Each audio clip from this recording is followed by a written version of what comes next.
Formatting your research project. சில குறிப்பிட்ட guidelines இருக்குது. ஒரு ப்ராஜெக்ட் பண்ணுறோம் அப்படின்னா இந்த டெக்ஸ்ட் வந்து இந்த சைஸில் இருக்கணும், தென் ஹெட்டிங் எப்படி இருக்கணும், தென் ஒர்க் சைட் எப்படின்னு சொல்லிட்டு சில கைட்லைன்ஸ் இருக்குது. அந்த கைட்லைன்ஸ் வந்து நம்ம யூஜிலே கொஞ்சம் பார்த்துருப்போம். பிஜியில் இன்னும் டீட்டெயில்டாக பார்க்க போகிறோம். அதில் ஃபர்ஸ்ட் இந்த டாப்பிக்கில் எப்படி ஃபார்மேட் பண்ணணும், ப்ராஜெக்ட் எப்படி இருக்கணும் அப்படின்னு சொல்லிட்டு காமனாக பார்க்க போகிறோம். First margins. மார்ஜின் எடுத்துக்கிட்டோம் அப்படின்னாலே டாப் அண்ட் பாட்டமில் 1 inch, then right left and ரெண்டு சைட்லேயும் ஒரு இன்ச்சு. ஓகேவா? இல்லை அந்த 4 சைட்ஸ்லேயுமே 1 இன்ச்சு ஸ்பேஸ் விட்டு நடுவில் சென்டரில் டெக்ஸ்ட் இருக்கிற மாதிரி இருக்கும். ஓகேவா? இதுதான் மார்ஜின்ஸ்குள்ள சைஸு. தென் டெக்ஸ்ட் ஃபார்மேட்டிங். டெக்ஸ்ட் ஃபார்மேட்டிங்கில் பார்த்தோம் அப்படின்னா இந்த டைம்ஸ் நியூ ரோமன் தான் மோஸ்ட்லி யூஸ் பண்ணுவாங்க. அது வந்து ஒரு மாடல் தான். ரீடபுளாக இருக்கக்கூடிய எந்த ஃபாண்ட் வேணாலும் யூஸ் பண்ணலாம் அப்படின்னு சொல்லிட்டு இதில் கொடுத்துருக்கு. ஏன்னா ப்ராஜெக்ட் பண்ணுறோம் அப்படின்னாலே வந்துட்டு மோஸ்ட்லி டைம்ஸ் நியூ ரோமன் மட்டும் தான் யூஸ் பண்ண சொல்லியிருப்பாங்க. பட் இதில் என்ன கொடுத்துருக்கு அப்படின்னா டைம்ஸ் நியூ ரோமன் ஒரு எக்ஸாம்பிள் தான். வேறு எந்த ஒரு டைப்வைஸ் எந்த ஃபாண்ட் வேணாலும் யூஸ் பண்ணலாம். பட் இட்டாலிசிஸ் பண்ணுற சில இதில் இட்டாலிசிஸ் பண்ணியிருப்போம் இல்லையா, அது வந்து தனியாக தெரியணும். சில இதில் ஒர்க் இட்டாலிசிஸ் பண்ணியிருப்போம், சில ஃபாண்ட் வந்து இட்டாலிசிஸ் மாதிரியே இருக்கும். ஸோ அந்த இட்டாலிசிஸ் பண்ணுறதை டிஃப்ரென்ஷியேட் பண்ணி காட்டுற மாதிரி ஃபாண்ட் இருந்தால் போதும். தென் அதை வாசிக்கிறவங்களுக்கு அது ரீடபுளாக இருக்கிற மாதிரி இருக்கணும். சில குட்டி குட்டி சில எழுத்துக்கள் வந்து டிஃப்ரெண்ட்டாக இருக்கிற மாதிரிலாம் இருக்கக்கூடாது. ஸோ அதுக்காக தான் மோஸ்ட்லி டைம்ஸ் ரோமன் யூஸ் பண்ணுவாங்க. பட் ரீடபிள் ஃபார்மேட்டில் இருக்கிற எந்த ஃபாண்ட்டும் யூஸ் பண்ணிக்கலாம் அப்படின்னு கொடுத்துருக்கு. ஓகேவா? இட்டாலிசிஸ் பண்ணுறதோட கான்ட்ராஸ்ட்டாக இருக்கிற மாதிரி இருக்கணும், ரீடபுளாக இருக்கணும். டைம்ஸ் ரோமன் ஒரு எக்ஸாம்பிள். தென் 11 13 பாயிண்ட்ஸுக்குள்ள இந்த ஃபாண்ட் சைஸ் இருக்கணும். தென் இந்த சேம் ஃபாண்ட்டே தான் ஃபுல் ப்ராஜெக்ட்டுக்கும் யூஸ் பண்ணணும். ஒரு பேஜுக்கு ஒரு ஃபாண்ட்டு டைம்ஸ் ரோமன், இன்னொருதுக்கு ஏரியல் அப்படின்னு சொல்லிட்டு வேறு இது நம்ம யூஸ் பண்ணக்கூடாது. ஒரே ஃபாண்ட்டு தான் ஹோல் ப்ராஜெக்ட்லையும் யூஸ் பண்ணியிருக்கணும். தென் சைஸும் ஒரே சைஸ் தான் இருக்கணும். இங்கே இந்த பேஜில் ஒரு சைஸ் அடுத்த பேஜில் ஒரு சைஸ்னு சைஸ் மாற்றக்கூடாது. தென் ரைட் சைட் மார்ஜினை ஒட்டி வர மாதிரி அந்த ஜஸ்டிஃபை பண்ணக்கூடாது. இந்த லெஃப்ட்லேருந்து தான் பிகின் ஆகணும். ஓகேவா? எந்த இதுலேயுமே லெஃப்ட்லேருந்து தான் பிகின் ஆகணும். தென் டபுள் ஸ்பேஸ் பண்ணணும். ஃபுல் என்டையராக நம்ம பண்ண ஃபுல் ப்ராஜெக்ட்லேயுமே வந்துட்டு டபுள் ஸ்பேஸிங் தான் இருக்கணும். ஓகேவா? ஒவ்வொரு பேஜ்லேயும் கொட்டேஷன்ஸாக இருக்கட்டும், நோட்ஸு, ஒர்க் சைட் எல்லாமே ஃபுல்லாக டபுள் ஸ்பேஸில் வர மாதிரியே தான் இருக்கணும். தென் ஒரு பேரா ஃப்ரெஷ்ஷாக ஸ்டார்ட் பண்ணுறோம் அப்படின்னா அதோடைய ஃபர்ஸ்ட் லைன் வந்துட்டு ஒரு 1/2 inch இண்டென்ட் ஆகி வர மாதிரி தான் ஸ்டார்ட் பண்ணணும்.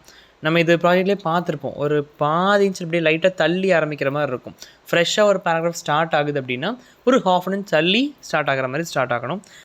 Then black quotations. Black quotations அப்படின்னா இப்போ ஒரு கொட்டேஷன் நம்ம கொடுக்குறோம், ஒரு ஒர்க்லேருந்து சைட் பண்ணியிருக்கோம், அது ஒரு 4 லைனுக்கு மேலே போகுது அப்படின்னா அந்த 4 லைனை மொத்தமாக துண்டாக என்ன பண்ணுவாங்க அப்படின்னா நார்மலாக ரன்னிங்கில் இருக்கிற அந்த ப்ரோஸை விட்டு ஒரு 1/2 inch தள்ளி அது இண்டென்ட் ஆகும். அந்த 4 லைன் மட்டும் அதில் கொட்டேஷன் மார்க் யூஸ் பண்ண மாட்டாங்க. பட் ஒரு 1/2 inch நார்மலாக இருக்கிற அதுலேருந்து 1/2 inch தள்ளி அப்படி இண்டென்ட் ஆகிற மாதிரி வரும். இது நமக்கு நல்லா தெரிஞ்சது தான்.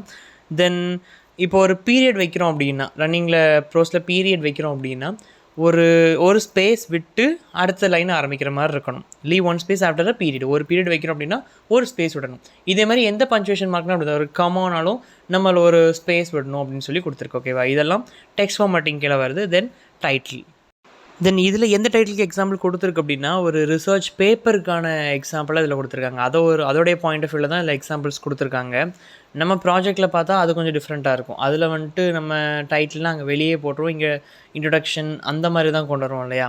பட் இது வந்து ரிசர்ச் பேப்பருக்கு ஏற்ற மாதிரி எக்ஸாம்பிள் கொடுத்துருக்காங்க. இப்போ பார்த்தீங்கன்னா இந்த எக்ஸாம்பிள் இதை வச்சு பார்த்தோம் அப்படின்னா 1 inch ஃபர்ஸ்ட் பேஜில் டைட்டில் அந்த இதெல்லாம் வந்துடும், இன்ஸ்ட்ரக்டர் நேம் எல்லாமே வந்துடும். அதில் மேலே இருந்து 1 inch ஸ்பேஸ் விட்டு லெஃப்ட் மார்ஜின் வரமா ஃபஸ்ட்டு நேம், தென் அதுக்கு கீழே இன்ஸ்ட்ரக்டருடைய name, then course name or number, then date. இது எல்லாமே டபுள் ஸ்பேஸ் பண்ணியிருக்கணும். இதெல்லாமே இந்த லெஃப்ட் மார்ஜினில் இந்த ஓரமாக டாப்பில் ஒதுங்கிடும்.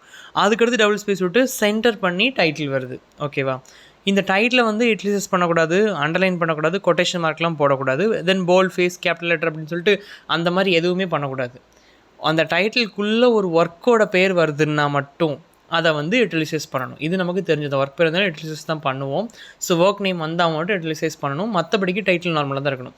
ஃபுல்லாக கேபிட்டல்லையும் போடக்கூடாது, ஃபுல்லாக ஸ்மால்லையும் போடக்கூடாது, போல்டு பண்ணக்கூடாது, யூட்டிலைசைஸ் பண்ணக்கூடாது. நம்ம இஷ்டத்துக்கு அந்த டைட்டிலும் ஆல்ட்ரு பண்ணக்கூடாது.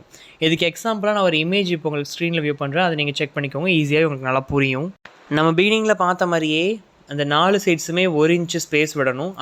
இதில் வந்து 3 சைட் காட்டியிருக்கு. ஸோ 3 சைடும் 1 inch ஸ்பேஸ் விட்டுருக்கு. டாப் அண்ட் லெஃப்ட் ரைட்டுன்னு 3 இதுலேயும் 1 inch ஸ்பேஸ் விட்டுருக்கு.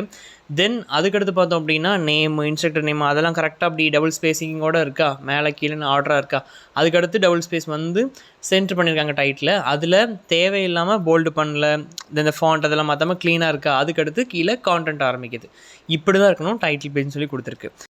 தென் டைட்டில் எண்ட் ஆகும்போது அதுக்கு பீரியட் வைக்க வேண்டிய அவசியம் கிடையாது. டைட்டிலோ இல்லை வேறு ஏதோ ஹெட்டிங் நம்ம உள்ளே இன்சர்ட் பண்ணாலோ அதுக்கு பீரியட் வைக்க வேண்டிய அவசியம் கிடையாது. தென் டெக்ஸ்ட்டு, இப்போது அந்த டைட்டில் முடிஞ்சு கீழே புதுசாக டெக்ஸ்ட் அந்த கண்டென்ட் ஆரம்பிக்கிறோம் அப்படின்னா டபுள் ஸ்பேஸ் பண்ணிட்டு ஒரு ஃபர்ஸ்ட் லைன் மட்டும் லைட்டாக இண்டென்ட் ஆகி ஒரு ½ inch இந்த லெஃப்ட் சைட்லேருந்து இண்டென்ட் ஆகி வர்ற மாதிரி ஸ்டார்ட் பண்ணணும். அந்த அந்த லெஃப்ட் மார்ஜின் ஒட்டியே ஆரம்பிக்கக்கூடாது. லைட்டாக ஒரு ½ inch இண்டென்ட் பண்ணி ஃபர்ஸ்ட் லைன் மட்டும் அப்படி பாதியிலேருந்து ஆரம்பிக்கிற மாதிரி ஆரம்பிக்கணும். இது காமனாக தெரிஞ்ச ஒரு விஷயந்தான். தென் அந்த டைட்டிலுக்கு பீரியட் யூஸ் பண்ணக்கூடாது. தென் அதுக்கடுத்து பார்த்தோம் அப்படின்னா இந்த ரிசர்ச் பேப்பருக்கு வந்து தனியாக டைட்டில் பேஜ் இருக்காது. ரிசர்ச் பேப்பர் நமக்கு தெரியும், இந்த இப்படி தான் ஆரம்பிக்கும், இந்த மாதிரி நேம் போட்டு தென் கீழே டைட்டில் அப்படி தான் வரும். பட் நம்ம ப்ராஜெக்ட் பார்த்தோன்னா கொஞ்சம் டிஃப்ரெண்ட்டாக இருக்கும், இதை விட அப்படியே வேறு மாதிரி இருக்கும். தென் ஒரு குரூப் ப்ராஜெக்ட் அப்படின்னா டைட்டில் பேஜ் எப்படி இருக்குன்னு சொல்லிட்டு அதுக்கும் ஒரு பிக்சர் இருக்குது. அதை நான் ஸ்க்ரீனில் வியூ பண்ணுறேன், பார்த்துக்கோங்க. எல்லா ஆத்தரோடைய நேமுமே இருக்கணும். ஏன்னா ஆத்தர் இந்த ஒரு ரிசர்ச் பேப்பரை 2 பேர் 3 பேர் சேர்ந்து கூட பப்ளிஷ் பண்ணுவாங்க. ஸோ அப்படி இருக்கிறதுல எப்படி பண்ணணுங்கிறக்கு எக்ஸாம்பிளாக ஒரு இமேஜ் நான் வியூ பண்ணுறேன், அதை நீங்கள் பார்த்துக்கோங்க. Then running head and page numbers. இப்போ பேஜ் நம்பர்ஸ்னு பார்த்தோம் அப்படின்னா இதுவுமே ஒரு ரிசர்ச் பேப்பர் பாயிண்ட் ஆஃப் வியூவில் தான் கொடுத்துருக்கு. நம்ம ப்ராஜெக்ட்டில் பண்ணுறோம் அப்படின்னா இந்த இன்ச் கரெக்டாக தான் இருக்குது. எப்படின்னா மேலே ரைட் சைட் கார்னரில் தான் பேஜ் நம்பர் இருக்கும். ½ inch. இப்போ நம்ம டெக்ஸ்ட் ஆரம்பிக்கிறது 1 inch. இந்த பேஜ் நம்பர் வந்து ½ inch மேலேருந்து கீழே இருக்குது. ஓகேவா, ½ inch தான் பேஜ் நம்பர். மட்டும் நம்ம ரிசர்ச் ப்ராஜெக்டில் போடுவோம். இந்த ரிசர்ச் பேப்பரில் பார்த்திங்க அப்படின்னா ரைட்டருடைய சர்நேமும் கொடுக்கணும்னு சொல்லி கொடுத்துருக்கு. Surname space page number. இப்போ ஜோசப் அடிசன் அப்படின்னா அடிசன்னு போட்டு அதுக்கடுத்து ஒரு ஸ்பேஸ் விட்டு பேஜ் நம்பர் வரும். இது ரிசர்ச் பேப்பருக்கு. இப்போ நம்ம ப்ராஜெக்டில் நம்ம பண்ணியிருப்போம் யூஜிலலாம், அதிலலாம் வந்துட்டு நம்ம இப்படி கொடுத்துருக்க மாட்டோம். ஜஸ்ட் பேஜ் நம்பர் மட்டும் கொடுத்துருப்போம்ல. இதில் சர்நேமும் கொடுக்கணும்னு சொல்லி கொடுத்துருக்கு. இன்கேஸ் 2-3 செவரல் ஆத்தர்ஸ் இருக்காங்க அப்படின்னா அங்கே வந்துட்டு அது ஒழுங்காக ஃபிட் ஆகாத இடத்துல அப்படின்னா நம்ம பேஜ் நம்பர் மட்டும் கொடுத்தா போதும். பட் அந்த பேஜ் நம்பருக்கு முன்னாடி பீன் போட்டு பீரியட் வைக்கிறது இல்லை ஹைஃபன் அப்படி எதுவுமே எந்த மார்க்ஸுமே யூஸ் பண்ணக்கூடாது. சர்நேம் ஸ்பேஸ் பேஜ் நம்பர் இல்லை செவரல் ஆத்தர்ஸ் நேம் வரும், அதை போட ஃபிட் பண்ண கஷ்டமாக இருக்கும் அப்படின்னா just page number is enough. Then internal headings and sub headings. Sub headings இது ரெண்டுமே வந்துட்டு ஒரு ப்ராஜெக்ட் ஒரு ரிசர்ச் பேப்பரை ஆர்கனைஸ் பண்ணுறதுக்கு ரொம்ப முக்கியமான ஒன்று. மோஸ்ட்லி நம்ம யூஜி ப்ராஜெக்ட்ஸில் இது யூஸ் பண்ணியிருக்க மாட்டோம், பட் ரிசர்ச் பேப்பரில் யூஸ் பண்ண தான் செய்கிறாங்க. சப் ஹெட்டிங்ஸ் ரொம்ப முக்கியம். அது ஒரு பக்காவாக ஸ்ட்ரக்சர் பண்ணி கொண்டு வரக்கு இது 2 தான் முக்கியம்னு சொல்லி கொடுத்துருக்கு. பட் அது ஓவர் யூஸ் பண்ணக்கூடாது. ரொம்ப ஃப்ரீக்வெண்ட்டாக அது யூஸ் பண்ணிட்டே இருந்தால் வந்துட்டு அது ஒரு நல்லா இருக்காது பார்க்குறக்கு. ஸோ அதனால் ஓவர் யூஸ் பண்ணக்கூடாது அப்படின்னு சொல்லி கொடுத்துருக்கு. அது மட்டும் இல்லாமல் ஒரு சின்ன பேராகிராஃப் தான், குட்டியாக ஒரு 4-5 லைன் உள்ள பேராகிராஃப் தான் அப்படின்னாலும் அதுக்கும் ஹெட்டிங் கொடுக்க வேண்டிய அவசியம் இல்லை அப்படிங்கிற மாதிரியும் கொடுத்துருக்கு. ஹெட்டிங்ஸை வந்துட்டு அப்பப்போ தான் ஃப்ரீக்வெண்ட்டாக யூஸ் பண்ணக்கூடாது.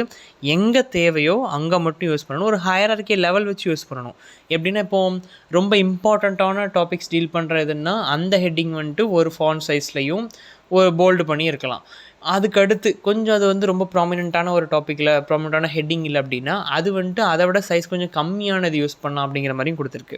அந்த சைஸு போல்டு இந்த மாதிரி இதெல்லாம் வச்சு அந்த ப்ராமினன்ஸ் லெவலை நம்ம டிஃப்ரென்ஷியேட் பண்ணி காட்டணும். இந்த பேராகிராஃப் வந்து ரொம்ப இம்பார்ட்டண்ட்டு, இது வந்து ஒரு முக்கியமான ஹெட்டிங் அப்படின்னா அதுக்கு ஒரு ஃபாண்ட் சைஸு ஒரு போல்டு. தென் இது கம்மி இல்லை இதோடைய சப் ஹெட்டிங் தான் அப்படின்னா அந்த ஃபாண்ட் சைஸை லைட்டாக மாற்றுறது இந்த மாதிரி பண்ணிக்கலாம் அப்படின்னு சொல்லியும் கொடுத்துருக்கு. ஃபாண்ட் சைஸ் மாற்றலாம் அப்படின்னா சைஸ் தான், ஃபாண்ட்டை மாற்றக்கூடாது. ஓகேவா, டைம்ஸ் நம்பர் தான் ஃபுல்லாகவே நம்ம யூஸ் பண்ணோன்னா அது ஃபுல்லாக தான் யூஸ் பண்ணுவோம். அது நம்ம இன்னும் சொன்ன மாதிரி சைஸ் இந்த ஹெட்டிங்க்கு மட்டும் நம்ம மாற்றிக்கலாம், அதோடைய ப்ராமினன்ஸ் லெவலை காட்டுறதுக்காக மாற்றிக்கலாம். ஓகேவா, தென் அந்த ஹெட்டிங்கில் வந்து எல்லாத்தையுமே கேப்ஸாக யூஸ் பண்ணுறதை அவாய்ட் பண்ணணும். அப்படி ஃபுல்லாக கேப்ஸ் யூஸ் பண்ணக்கூடாது. தென் லெஃப்ட் சைடில் தான் ஹெட்டிங் ஸ்டார்ட் ஆகணும். தென் ஹெட்டிங் கொடுத்து கீழே ஒரு ½ inch ஸ்பேஸ் விட்டு அடுத்த லைன் ஆரம்பிக்கும். தென் மேலேயும் ஒரு ½ ஸ்பேஸ் இருக்கும். மேலே ½ ஸ்பேஸு கீழே ½ ஸ்பேஸ் இருக்கணும். தென் ஹெட்டிங்க்கு நம்பர் கொடுக்க வேண்டிய அவசியமே கிடையாது. நம்பர் 1 போட்டு பீரியட் வச்சு ஹெட்டிங் அப்படிலாம் கொடுக்க வேண்டிய அவசியம் இல்லை. ஹெட்டிங் மட்டும் கொடுத்தாலே போதும். Then placement of the list of works cited. Work cited ரொம்ப இம்பார்ட்டண்ட்டான ஒன்று ஒரு ரிசர்ச் பேப்பருக்கு ஒரு ப்ராஜெக்ட்டுக்கோ. ஒர்க் சைட்டட் அப்படிங்கிற அந்த டைட்டில் வந்து எங்கே வரணும் அப்படின்னா மேலேருந்து 1 inch ஸ்பேஸ் விட்டு ஒர்க் சைட்டட்ங்கிற டைட்டில் சென்டர் பண்ணி ஜஸ்டிஃபை பண்ணி இருக்கணும். ஓகேவா, லெஃப்ட்டில் இருக்கக்கூட டைட்டில் ஒர்க் சைட்டட் சென்டராக இருக்கணும். 1 inch மேலே ஸ்பேஸ் விட்டு சென்டராக ஆரம்பிக்கணும். 1 inch மேலே ஸ்பேஸ் இருக்கும். இது என் நோட்டுக்கெலாம் அப்புறம் தான் வரும். ஆத்தர் நோட்டு என் நோட்டத்துக்கு அப்புறம் தான் ஒர்க் சைட்டட் வரும். தென் ஒர்க் சைட் டைட்டில் கொடுத்த பிறகு டபுள் ஸ்பேஸ் பண்ணி ஃபர்ஸ்ட் என்ட்ரி ஆரம்பிக்கணும். இதே வந்துட்டு டபுள் ஸ்பேஸ் பண்ணி அது கீழே லெஃப்ட் சைடில் தான் ஆரம்பிக்கணும் ஃபர்ஸ்ட் என்ட்ரியை. தென் இப்போது ஆத்தருடைய பேர் எல்லா டீட்டெயில்ஸ் தான் அதில் கொடுக்குறது வந்து எக்ஸ்ட்ரா ஒரு லைன் வருது அப்படின்னா ஆல்ரெடி இங்கே இந்த சைடில் லெஃப்ட் சைடில் வந்துட்டு 1 inch ஸ்பேஸ் விட்டு தான் ஒரு கேப் இருக்கும், 1 inch ஸ்பேஸ் இருக்கும், அதில் தான் ஆரம்பிச்சிருப்போம். ஸோ எக்ஸ்ட்ரா லைன் வரும்போது ஹேங்கிங் இண்டென்ட்னு சொல்லுவாங்க. அது எப்படி பண்ணணும் அப்படின்னா எக்ஸ்ட்ரா ஒரு லைன் வந்துச்சு அப்படின்னா ½ ஸ்பேஸ் எக்ஸ்ட்ரா விட்டு பாதியில் ஆரம்பிக்கணும். ஆல்ரெடி 1 இன்ச் ஸ்பேஸ் விட்டு தான் நம்ம ஃபர்ஸ்ட் என்ட்ரி ஆரம்பிக்கிறோம். எல்லா என்ட்ரியுமே அந்த ஆர்டர்லேயே தான் இருக்கும். எக்ஸ்ட்ரா ஒரு லைன் அதில் வருது அப்படின்னா பாதி எக்ஸ்ட்ரா ஒரு 1.5 இன்ச் ஆயிரும். ஓகேவா, 1/2 இன்ச் எக்ஸ்ட்ரா எடுத்து அது பாதியார் ஹேங்கிங் இன்ட்னு சொல்லுவாங்க. அதான் உங்களுக்கு அந்த பிக்சர் ஸ்க்ரீனில் இருக்குது, அதை பார்த்தா நல்லா கிளியராகவே புரியும். இதுவும் நம்ம யூஜியில் பண்ணாது, அது ரொம்ப டிஃப்ரெண்ட்டான ஒன்றும் இல்லை. ஸோ ஹேங்கிங் இன்ட் வந்து எக்ஸ்ட்ரா ஒரு லைன் வச்சுன்னா ஹேங்கிங் இன்ட் யூஸ் பண்ணணும். தென் இந்த என்டையர் லிஸ்ட்டுமே மேலேருந்து கீழே வரைக்கும் ஃபுல்லுமே டபுள் ஸ்பேஸில் தான் இருக்கணும் அப்படின்னு சொல்லியும் கொடுத்துருக்கு. தென் ஃபைனலாக 4 டாபிக்ஸ் இருக்குது. இந்த 4 டாபிக்ஸுமே வந்துட்டு நான் ஒரே ஸ்லைடில் தான் கொடுத்துருக்கேன். ஏன்னா அந்த 4மே வந்துட்டு நம்ம எல்லாருக்கும் நான் மோஸ்ட்லி தெரிஞ்ச விஷயங்கள் தான். பட் இல்லாமல் ரொம்ப இம்பார்ட்டன்ட் டாபிக்ஸ் இல்லை, அதனால் இந்த ஒரே ஸ்லைடில் கொடுத்துருக்கேன் 4 பாயிண்ட்டில். Paper and printing. இப்போ பிரிண்ட் பண்ணுறோம் அப்படின்னா அந்த பேப்பர் சைஸ் எவ்வளோ இருக்குன்னு சொல்லி கொடுத்துருக்கு. பேப்பர் கலர் ஒயிட் தான், அதில் எந்த ஒரு மாற்றம் இருக்கக்கூடாது. 8.5 by 11 inch பேப்பராக இருக்கணும். ஹை குவாலிட்டி பிரிண்டர் யூஸ் பண்ணி பிரிண்ட் பண்ணணும் அப்படின்னு சொல்லி கொடுத்துருக்கு. தென் சிங்கிள் சைடு தான். இது வந்துட்டு எப்படி கொடுத்துருக்காங்க அப்படின்னா சிங்கிள் சைடாக இல்லை அந்த பேக் சைடும் பிரிண்ட் பண்ணலாமா அப்படிங்கிறது வந்துட்டு அது அந்த இன்ஸ்ட்ரக்டரோட இது. சில சூப்பர்வைசர் வந்து ப்ரிஃபர் பண்ண மாட்டாங்க, ஏன்னா ரீடிங் வந்து கஷ்டமாக இருக்குது அப்படிங்கிறதுக்காக சிங்கிள் சைட் யூஸ் பண்ணுறது அந்த கைடோடது அப்படிங்கிற மாதிரி இதில் கொடுத்துருக்கு. சிலர் போத் சைட்லேயும் பிரிண்ட் பண்ண அலோவ் பண்ணுவாங்க. ஸோ மோஸ்ட்லி பிரிண்டிங் எப்படி பண்ணுவாங்க அப்படின்னா ஒரு சைடு தான், அந்தந்த இன்ஸ்ட்ரக்டர் அந்த சூப்பர்வைசர்ஸ் பொறுத்து இருக்குது அப்படின்னு சொல்லி கொடுத்துருக்கு. Then proofreading and spell checkers. Proofread பண்ணி தான் நம்ம அந்த இதை சப்மிட் பண்ணணும் அப்படின்னு சொல்லி கொடுத்துருக்கேன். ஏன்னா நம்ம கண்ணத்தப்பி மிஸ்டேக்ஸ் நிறைய இருக்கும் அப்படின்னு கொடுத்துருக்கு. தென் ஈவன் ஸ்பெல் செக்கர்ஸ் கூட சம்டைம்ஸ் வந்துட்டு ஹெல்ப்ஃபுல்லாக இருக்காது. ஏன்னா அது வந்து சில வேர்ட்ஸை வந்து எரர் இருக்கிறத கண்டுபிடிக்காது, சில வேர்டில் எரர் இருக்கும், அதில் நிறைய ப்ராப்ளம்ஸும் இருக்க தான் செய்யும். ஸோ நம்ம எல்லாத்தையுமே ஒன்றுக்கு ஒரு தடவை செக் பண்ணது ரொம்ப நல்லது அப்படின்னு சொல்லி கொடுத்துருக்கு. அது எல்லாரையும் கண்டுபிடிக்காது, நம்ம கொஞ்சம் கவனமாக இருக்கிறது நல்லது அப்படின்னு சொல்லி கொடுத்துருக்கு ஃபைனல் பிரிண்ட்டுக்கு முன்னாடி. தென் பைண்டிங் பிரிண்டட் பேப்பர். இப்போது நம்ம ப்ராஜெக்ட் டைப் பண்ணி தனித்தனியாக எடுத்து வச்சுருக்கோம். இதெல்லாம் ரொம்ப சின்ன பிள்ளைத்தனமாக தான் இருக்கும், பட் இருந்தாலும் இதில் கொடுத்துருக்காங்க. நம்ம அந்த பேப்பர்ஸை வந்து மாற்றி அரேஞ்ச் பண்ணி வச்சிட்டோம் அப்படின்னா பைண்ட் பண்ணும்போது அது மாற்றி வந்துடும். ஸோ நம்ம வந்துட்டு அதை வந்து கிளியராக ஸ்டாப்பிள் பண்ணி வைக்கணும், இல்லை பேப்பர் கிளிப் யூஸ் பண்ணி பத்திரமா வைக்கணும், இல்லை ஒரு பிளாஸ்டிக் ஃபோல்டரில் வச்சு க்ளீனாக வச்சு அது பைண்ட் பண்ணணும் அப்படின்னு சொல்லி கொடுத்துருக்கு. தென் எலக்ட்ரானிக் சப்மிஷன். இப்போ இந்த ரிசர்ச் பேப்பரையோ ப்ராஜெக்டையோ சப்மிட் பண்ணுறது வந்துட்டு எலக்ட்ரானிக் மோடில் சொல்கிறாங்க, இமெயில் மோடில் சொல்கிறாங்க அப்படின்னா அதுக்கேற்ற மாதிரி அது எந்த மோட் ஆஃப் சப்மிஷனோ அதுக்கேற்ற மாதிரி சப்மிட் பண்ணணும் அப்படின்னு சொல்லி ஃபைனலாக கொடுத்துருக்கு.